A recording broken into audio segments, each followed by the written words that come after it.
Perfect. Out of marriage is not considered halal for us as Muslims.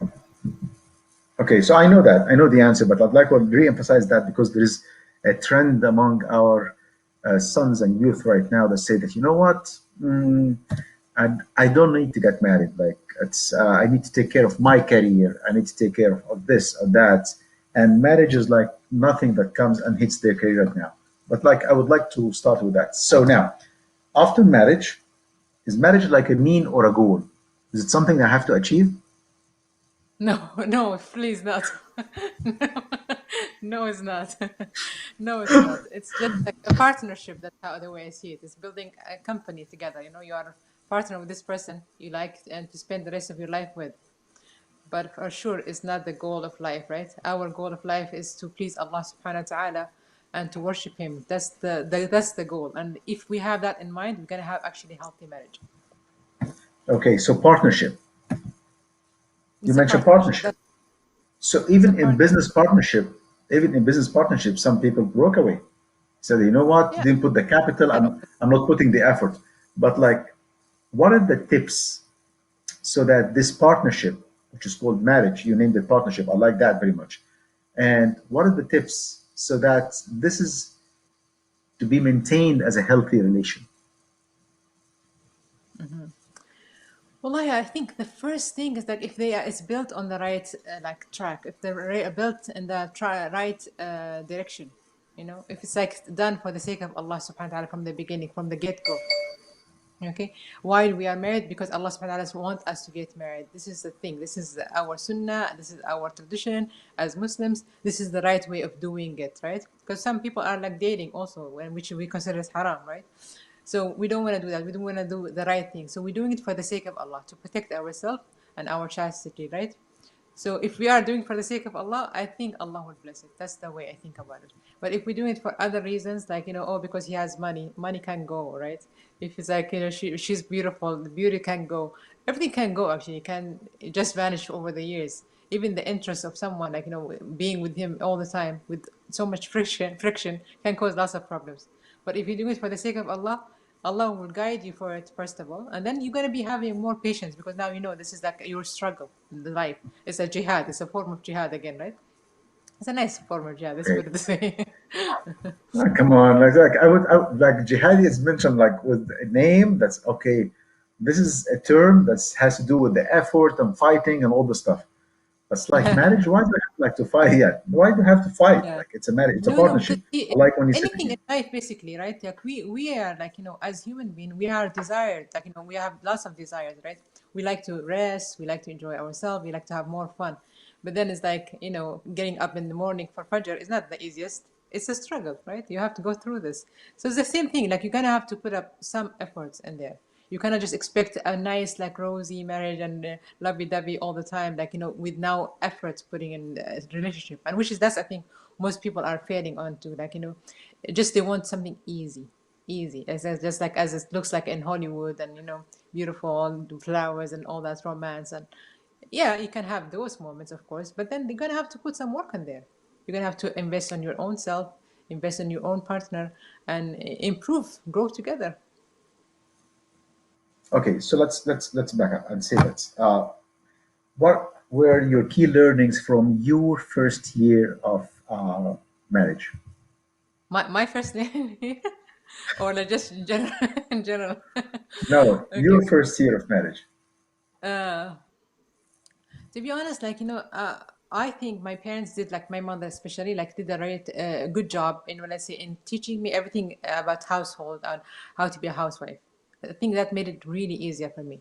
Like compared to other girls that say like they're gonna have to put up with like new learning new skills, basically like taking care of her house, and maybe getting really frustrated. I saw other cases. I was, alhamdulillah, all set with that. It would take me like over two hours to do the whole entire house, cooking included, everything included. So that was like a peace of mind, alhamdulillah, that I think my parents did right, and I advise all the girls that I know to do that also, because there's a lot of friction, you know, right? At the beginning, the first year, you're getting to know this person as much as you, let's say you love him, you like him, whatever, but it's gonna come across this like a new personality that you maybe you didn't really notice or before a marriage, right? Now you're seeing it. Now you see like this person is actually different than you, and you're gonna have to deal with that. How are you gonna deal with this? So it's gonna take some time. And I knew, alhamdulillah, something about marriage, that it was like it takes about a year to get to know each other, to adjust to each other, to be living in a harmonious way a little bit more. So that was like, alhamdulillah, I had that expectation. I said, oh, it's gonna take me about a year. And I advise other people also to think this way. Don't think like it's gonna be like over one day or 1 month, it's gonna be just okay, peaceful. It's gonna be like some, procedure there, right? Of getting to know each other. Uh, don't assume anything. Always ask for clarification, ask for explanation, because what might seems like rude in your, let's say, culture, or your like family, it might be like really normal for their family, right? So we'll just ask and be حسن الظن, have حسن الظن, have like this good expectation of him. Don't think, oh, he did it in purpose, he didn't just despite me, or like to upset me. Have like, that حسن الظن in him also, like, be expect good things from him too. Because if you're just gonna have like that, mood of like, oh yeah, he did that to bother me, like I'm gonna be upset and agitated, and then just gonna attack and fight, On right? purpose. It's He's really, doing this on purpose. Yeah, yeah, he's in doing that. purpose. That's what most people think, right? He is doing this in purpose to bother me. He knows it, but then he doesn't want to give it to me. Like this is what kind of, but it's not. We are from different background, different upbringing, different, parenting techniques. So we are different, right? So ask for clarification. That's something like really important. Don't assume anything. Try to understand where he's coming from. Okay, understand his background, understand where he grow up. It makes a huge difference in their personality, subhanAllah. Sometimes maybe some people are not as neat and as clean in their home. It could be possible, right? He's one of those people. He's not there to bother you. He's not doing it in purpose, to annoy you. But this is where he coming from, right? So just be understanding and be patient. And How long? I would say one important thing also, if you didn't like something, don't let it accumulate. Like just one by one, like try to talk about it, but choose the good time. Choose a good time, not when he's coming from work, let's say, or when she's coming from work, or it's like it's the time that he's about to sleep or she's about to sleep. They're not good times. You have to be wise. As a Muslim, you have to be really wise and choose the right timing to speak about something that it might be like, agitating or bothersome. So take the right time also as well. I like that. I like that very much. So I wrote down, don't assume. Always ask for explanation and clarification. Have good expectation for Husn Zan. So if you asked for explanation, whatever the other side is saying, don't assume that he's lying. Don't assume that there's a wrong wording or there's a manipulation in that. حسن الظن is عبادة نتقرب بها إلى الله. Try to understand where they are coming from and be understanding and be patient. Now I ask you the question, and this might become later. Patient for how long? 5 years, 10 years, 20 years? Like, because like we need Wallah, and subhanallah. you mentioned something that's very, very wise as well. Don't let it accumulate. Some people think that if they let it go, they don't talk about it. That's it's forget. It's forgotten. They are already forgotten. This is wrong. So, as Sister Emma is saying, that please put it on the table, talk about it. Don't make big issues about it, but talk about it and move on. This is very, very wise list of the learnings that we took from you in the first question. Thank you very much, Sister Emma. Jazakallah khair. So, how can a married couple deal with the boredom? You know, right now, I would say that's even like a married couple, like 10 years, 5 years, this affects their marriage. They got bored from each other. Okay. So, and the routine and the responsibilities. So, what are some of the tips and tricks to eliminate this from the relationship? Subhanallah, this is one thing that I know I really want to emphasize for everybody to listen to this, inshallah, watch this. Love your partner for the sake of Allah subhanahu wa ta'ala. Allah will bless this relationship. Muhammad sallallahu alaihi wasallam said in the hadith, everything in this dunya is actually cursed except what Allah subhanahu wa ta'ala, the remembrance of Allah subhanahu wa ta'ala. Everything but Allah in this life, it's like it's in vain, basically. There's nothing, no barakah in it, no blessing on it. So connect your relationship to Allah subhanahu wa ta'ala. Allah will bless it for you. inshallah. So that's number one. Love him for the sake of Allah, love her for the sake of Allah. And inshallah, you will benefit in that the day of judgment also as well, right? We know lots of benefits of loving someone for the sake of Allah. Okay, so that's one thing. Second, mashallah, tabarakallah, I think like every love, to me, the way I see it is like a small plant. Okay, and then you're gonna need to take care of that plant by watering it, like putting it in front of the sun, all that, exposing it to the sun. All these elements is gonna take care of it, right? So I see those like it's like caring for them, like gifting them, every once in a while. And sometimes when people they think of gift something like it has to be big. It doesn't have to be big, especially for us women. We say always like everything counts as 1 point. You bring me one chocolate bar, it's 1 point, and you bring me a flower, it's 1 point. It's like whatever it is a 1 point. But men have the same, like big thing. I get you this big thing, so you're all set for a lifetime basically. Like, no, it's not like that. It's just that persistence. Keep on doing it, even with small things. It will affect her more than a big thing, subhanallah. So gift each other, going for dates. I'm really big on this. I know this is a bit hard now with COVID, but I tried something really recently which was really nice. It's like just going near the beach, subhanallah, at night. It's nice thing, like just like relax, maybe take some food there in front of the sea and watch it, like in this nighttime. It's a nice, like calming atmosphere, something like that. It's very nice. So going out together by yourself with no kids, please, because sometimes some parents, they're like so attached to their children that they don't want to let go of their children. It's okay, they will be fine. Just believe me, they will be fine. Just leave them for a while and then go by yourself, because you need that connection again, right? Because responsibilities, and talking about responsibility all the time, and while the kids are whining here and there, is not a nice, like atmosphere for a couple, loving couples, right? So you need that, and then stay away from talking about responsibility all the time. Every time you see her face, it's like she's just going to remember about bills and rent and all that. It's annoying, right? Every time you see me, you're gonna talk about responsibility. Where's the jokes? Where are the laughters? Where, like like, where, let's watch a movie together. Let's do something together. Activities together. Get into her world. She gets into your world too. Because sometimes women are like shutting the door. They don't want to get into the husband's world. Say, oh, I don't want to watch with you this. I don't like this show that you watch. I don't like your programs. I hate them, actually. And then he says the same thing about her too. But this is not the right thing, right? Like, where are the activities that are going to be shared activities? Let's do something together, right? So it's something like we have to think of like activities that we do together, do dates and dates nights, like your kids gonna be fine, don't worry. I promise, inshallah. And and gifts are very nice. Muhammad Sallallahu told us, give gifts so you love one another more, right? So that's something like nice. And then you can set up nice romantic dinners at home too. You don't have to be in restaurants all the time, right? Sister Many Melo, even while you are talking, yeah, this is a very good ideas. But like when we think about them, practically speaking, right now, it needs a conscious decision. Both parties, they need to do this willingly and consciously, so that they would, like as you mentioned, to nurture and water this plant, so that this relationship will nourish and flourish, and they both will enjoy this relationship. It's not like the wife doing this for the husband, or the husband doing that for the wife.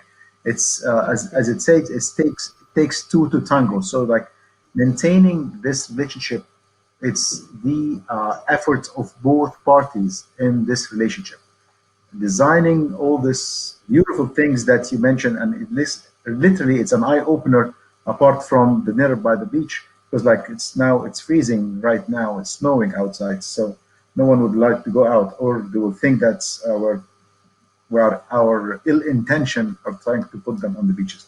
So I would put this on a side right now, let it be for the summer. Okay. So what do you think, Sister Amal, about like the when a family, husband and wife, and the kids living together, and all of a sudden, like the parents, the father and the mother, are living in the same house, and sometimes like issues erupt from just that.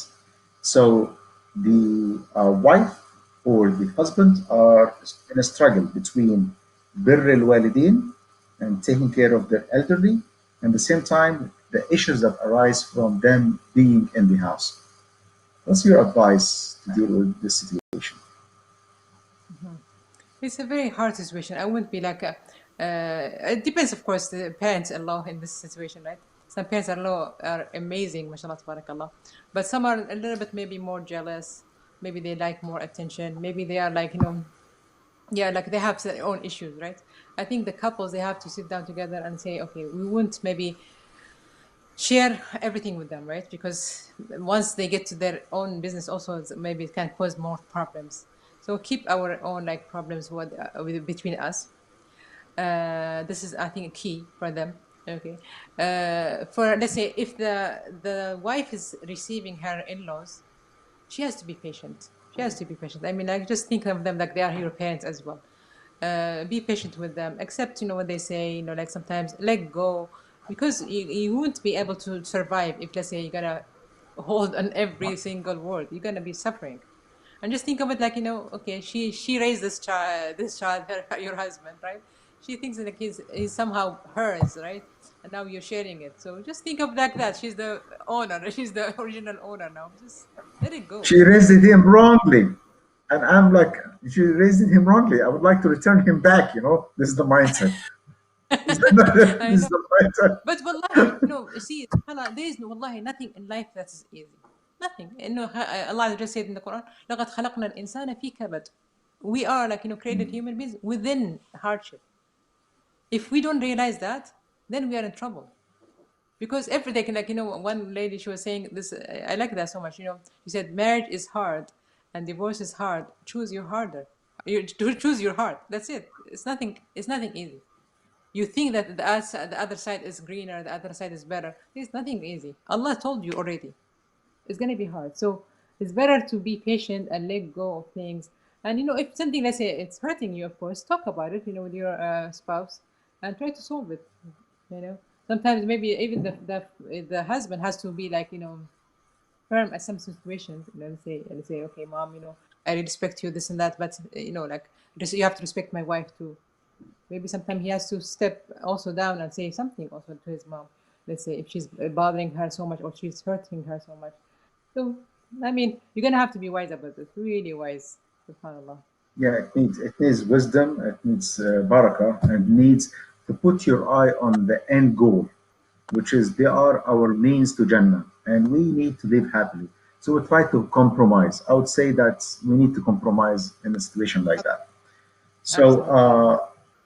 I I have I would say something that came to my mind, and please I need your comment on that.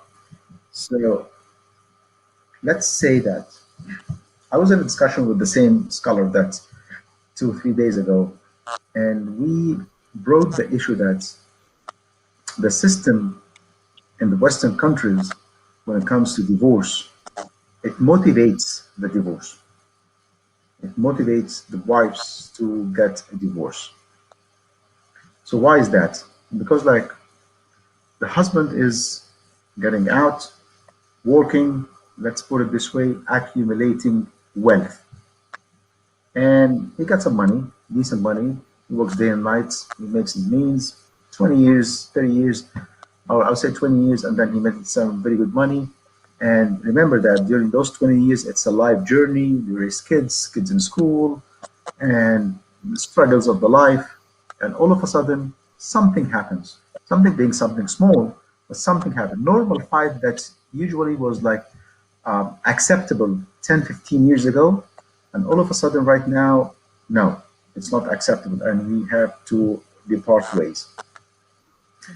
And part of the reasons of making this decision is that's okay to depart ways because I'm going to get half of his wealth. So this is like a motive, whether we admit it or not, it is there on the table. It's a motive on the table. Some people like for them this is like 50%, 60% motive, 80%. Some people this is like 10%, some people it's 5%, but it's a motive on the table that I'm gonna get 50% of whatever we accumulated together. So what do you think about this motive and how can we um, talk to the wives that halal and haram, all this deen not just dunya. I had this discussion, subhanAllah, with my brother one time because I was saying, like, because I hear this complaint about from women. They say, he accumulated this wealth while we are together. So, yeah, with me, basically. So I have part of that. So I said, how is it in Islam? And he was telling me, like, in Islam, basically, when he divorces her, there is something called mut'ah that he gives her, like, as a gift, like, to sustain herself for a while. Okay. I know many people, they don't do this. Unfortunately, they don't do that. I don't know why. It was like almost like forgotten about. But and it's mentioned in Surah Al-Baqarah that it mentioned it was the muhsinin that they would do this. They would actually give the wife big, like, I mean, not big. It depends how much like he can afford. He can give her like a gift, something to sustain her for a while.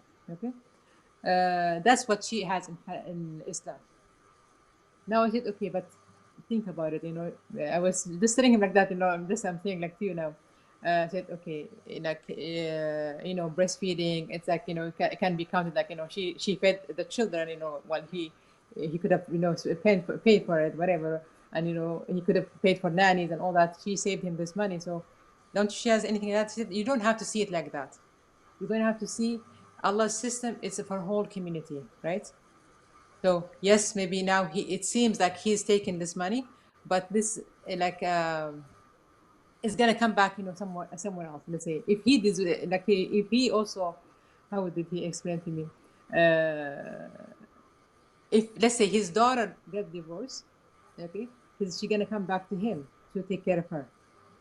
He gonna support her financially. So the money is actually circulating in the community. It would never stay with one person because it's just like it's a dynamic that Allah subhanahu wa ta'ala did for us. So don't think it's from only individual situation, individual case. It's a whole society. Allah's rule is for everybody. You know? So don't focus on one area only. So that's why I said, okay, this makes so much sense, perfect sense actually. Because now it's a whole society, right? And yeah, so if we married according to Allah subhanahu wa ta'ala's way, sunnah, so we're gonna follow it to the end, right? Divorce with divorce the same way too as well. This is how I think about it. Yeah, and I would say that this is the moment that ihsan should be the prevailing attributes. Wallah yuhib al-muhsinin. So I Absolutely. think this is the moment that we have to activate our Islam software, because what we are activating is our Islam ibadat, but not our Islam software. Big difference with that. I think there's a question here, please. If you leave any questions, right? Oh yeah, okay. Um, what community are you talking about? So yeah, so I do have another question for you, which is like right now, with everyone is suffering, kids' responsibilities, life expenses, paying the mortgage and the rent, home responsibility. It is financially, and it's financially, and there is no enough time for to raise the kids, and we leave raising the kids for we outsource this job. Let me put it this way: we outsource it to school, name it like Islamic school or other schools, or like those people who like do uh, community activities. So, and then all of a sudden, like after many years, we discover that we grew apart, and those are strangers living together in the house. How can we avoid that? SubhanAllah, I heard this one time, Sheikh saying something really, really beautiful. You have to think about always compare things in your life, what I will be asked about in the akhirah, what Allah will ask me, right? Like, sometimes you say, I want to finish my education, okay? But I want to stay with my kids. Which one should I do? Okay? Raise your kids because Allah will ask you about raising your kids. Okay? Because you cannot, unless if you're going to be able to do the both, which is very hard, you're going to have to choose that what Allah would ask you about, because Allah will not ask you how many degrees do you have, how many certificates do you have. He wouldn't ask you about that. This is an optional additional thing that you added on yourself, but He will definitely ask you about your kids because that's your amana. You've been entrusted with these kids, and especially being in the West, no one else actually can teach them except you. Basically, you are the source of knowledge for them, the source of deen for them, right? The role model, the example for Islam for them. So you're giving up a big responsibility here. I would definitely say as much as prioritize the kids first. So yeah, so we have to manage as a partnership the priorities. Just put the priorities of this partnership and say that those are the issues that we're going to tackle together, so that we can have this relationship or partnership healthy, and then take it from there. And regardless, like with the responsibility, I think we can work it out together. So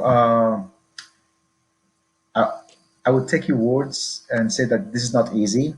This is definitely not easy, but this needs a conscious awareness and conscious decision that we'd like to make this happening and workable so that we can have a happy life. And this happy life will be lived for the sake of Allah. Anything that's not done for the sake of Allah definitely will collapse. I would say Yeah. that even like partnerships, even like business partnerships, even like you immigrate from one place to the other. No, if it's not done for the intention, for the sake of Allah, most likely you will put the effort but not get the rewards. And the success is not like guaranteed. But if for the sake of Allah, you get the effort and most likely you got the reward. And inshallah, maybe or maybe not, but the success is guaranteed as well. Yeah. So thank you very much, Stamal. Any final advice for the current partners and marriage couples who are watching us right now? Any final advice for them? Sure. You know, and it's like rida, very important in marriage. Rida is really important. It's like to be satisfied with Allah's decree.